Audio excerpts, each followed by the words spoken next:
ناصر يا منس، ايه يا حبيبي؟ ايه الكرش ده كله؟ انت كنت عامل فترة اعداد فين يا حبيبي؟ ده حجوجة، المحشي والطواجن والحمام. ايه الكرش ده؟ ايه الكرش ده وايه الزيادة في الوزن ده؟ ده يبقى مهاجم نادي الزمالك؟ ازاي يا جماعة؟ يا كابتن المعتمد، يا كابتن معتمد، المفروض في قياسات وزن. فين؟ فين اللي احنا شفناه ده؟ احنا شفنا كرش. لا وايه بقى؟ لابس تحت التيشيرت الزمالك المشد الاسود اللي هو بيشد الجسم عشان ما نشوفش احنا ايه الكرش.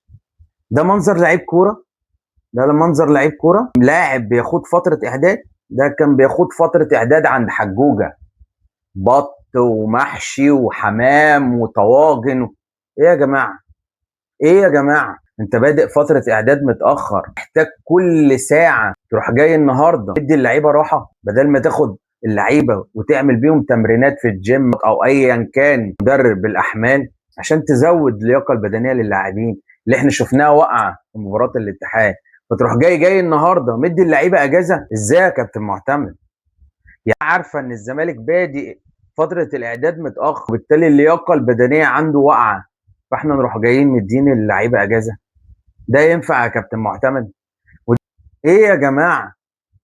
النهارده في مباراه بيراميدز نفس كوره ناصر امبارح اتكررت النهارده، محمد الشيبي يلعبها بالعرض لعودة الفخوري اللي مش مهاجم يحطها جول.